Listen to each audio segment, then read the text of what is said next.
Olá pessoal, o professor Elton aqui. A gente vai para a parte 3, a última parte da aula 4, sobre sistemas de comunicação e navegação. Então, continuamos sobre os sistemas de navegação, falando sobre o DME. Falamos um pouquinho dele na parte anterior. Para que serve esse cara? Para saber a distância de uma estação.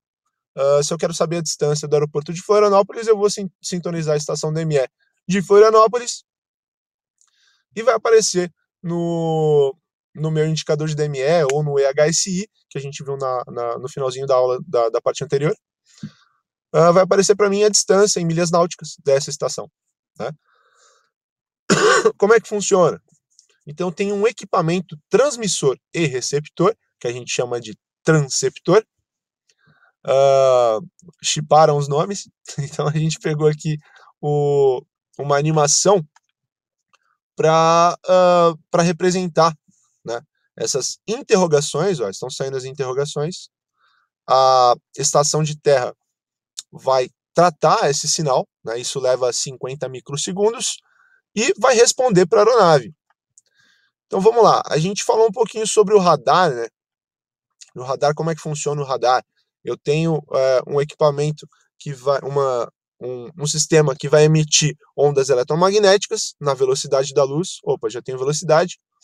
E essas ondas eletromagnéticas elas vão refletir em um obstáculo, um objeto, e vão retornar para a aeronave em um intervalo de tempo. Então, se eu tenho velocidade e tenho tempo, eu consigo saber a distância.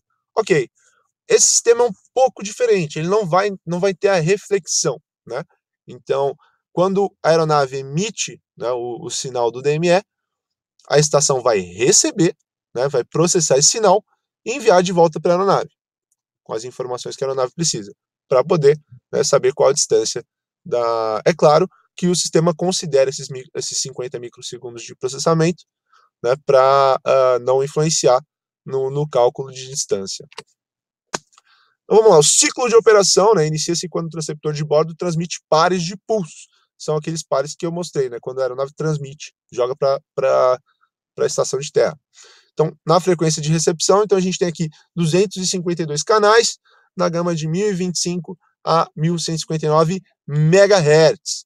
Eu vou marcando para vocês aqui, ó. De ponteiro, marca texto. Então aqui, após a recepção de interrogação, a estação de terra decodifica o sinal recebido e responde à interrogação após um tempo de 50 microsegundos. Já falei isso para vocês. Então, olha só, eu tenho a distância, né? Então a gente vai lembrar um pouco da matemática agora, né? Então tem o triângulo retângulo aqui, né? Tem os catetos e tem a hipotenusa. Então, a hipotenusa é a indicação de distância para mim. Mas espera aí. Se a aeronave tivesse um pouco mais abaixo, né? Na mesma altitude que a estação, então essa distância seria menor, correto?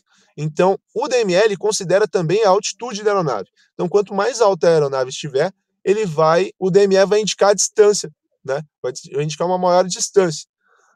Então, o princípio de fundamento está baseado na transmissão de sinal RF para uma estação repetidora no solo.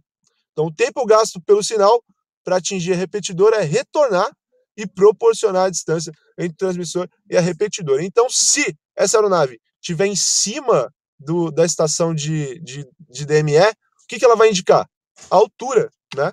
Então, olha só, aqui o sistema de DME indicando a altura, ele está bem em cima da estação. Então, se tivesse na mesma altitude, né? A mesma altitude não indicaria 0, correto? Mas a aeronave considera também a altitude, né? A altura. Isso tudo já falei para vocês. Sistema VOR, Localizer, Glide Slope, Marker, Beacon. Nossa, o que é isso tudo? Peraí, vamos lá. Eu tenho o sistema de ILS na aeronave. O que é ILS?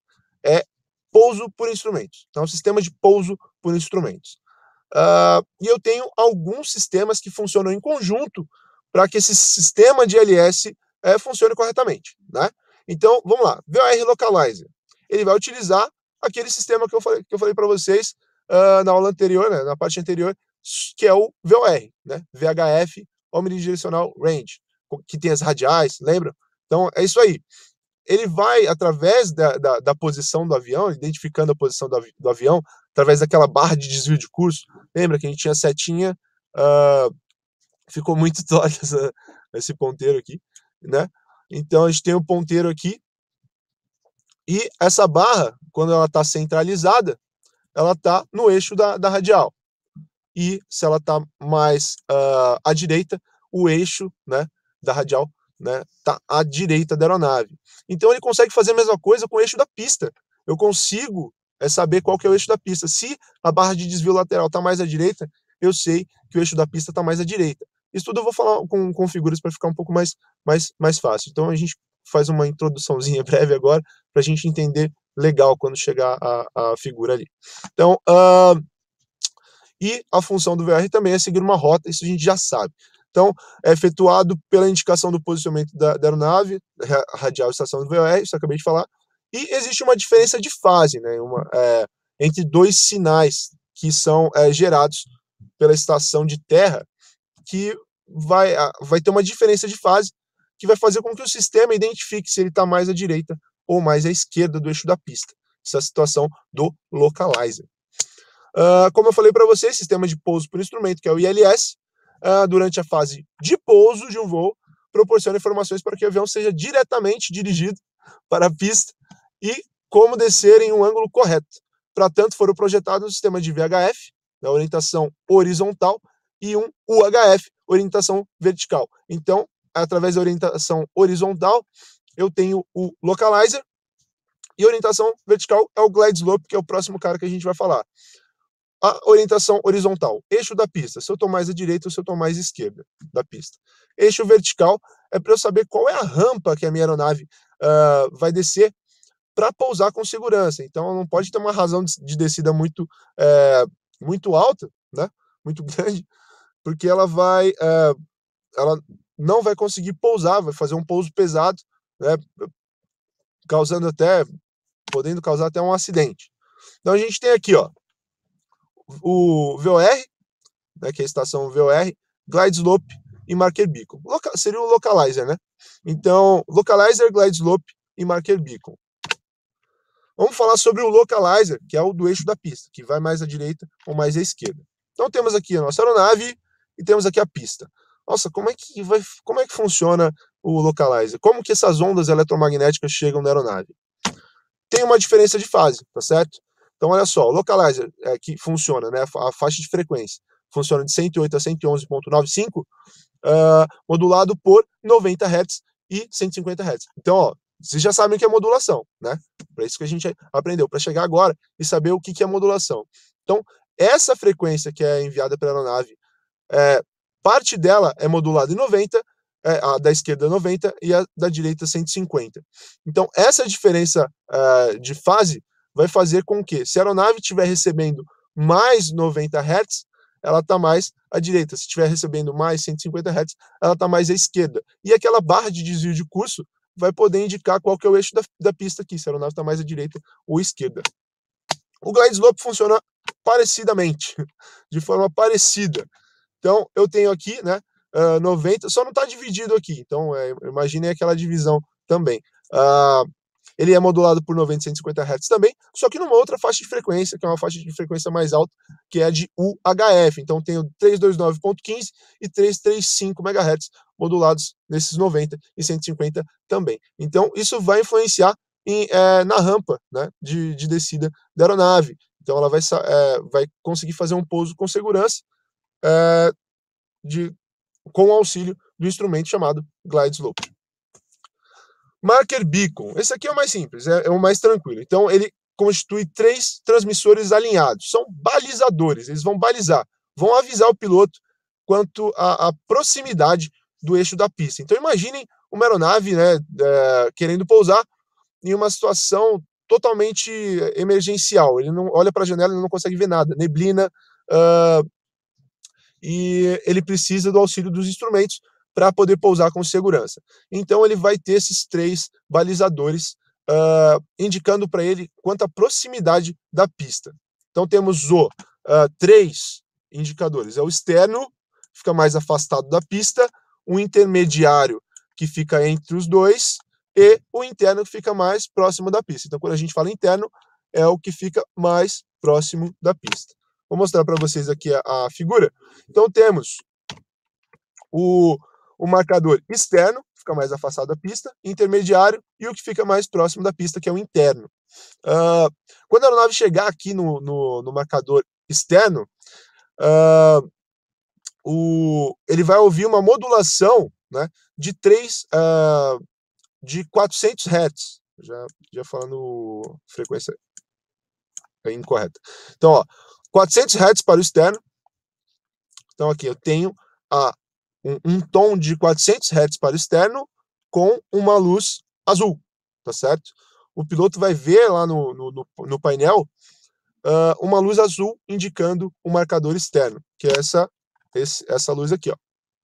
Então, a aeronave chegou, né, nessa posição aqui, está recebendo o marcador externo. Ele vai ver a luz acesa, a luz azul acender com a letra O, que significa outer, né, o externo. Aí a aeronave prosseguiu e chegou no intermediário. Vai ser uma luz âmbar, amarela. Então, a luz intermediária com um tom de 1300 Hz. Então, é um tom mais agudo. Então, ele vai saber que está se aproximando da pista. E a indicação luminosa também. A aeronave está quase pousando. Ela vai ver a indicação branca, né? Vai ver o aviso luminoso branco, né, com o I de inner, e o tom de 3000 Hz no áudio dele, que é um tom mais agudo ainda, e ele vai saber que está quase na pista. Uma analogia boa que dá para fazer para a gente saber as cores azul, tá tudo azul, tá tranquilo, ainda tá um pouco distante da pista. Amarelo já é atenção, né? A gente já lembra no semáforo. E o branco é quando, se ele não pousou, já ficou tudo branco, a aeronave já não tem mais jeito se não conseguir pousar ali. Então, azul, amarelo e branco. Então, um método bem grosseiro de tentar gravar essas luzes aí, porque cai na prova da ANAC, beleza? Roteiro, falamos sobre instrumentos de navegação, falamos sobre o VOR Localizer, né? Falamos sobre o DME, falamos sobre o Marker Beacon, falamos sobre o Glide Slope, e é isso aí. A gente vai, esse é o final da nossa quarta aula, vamos para finalizar a quinta aula, mais 3 partes. Então é isso aí. Muito obrigado e até lá. Valeu!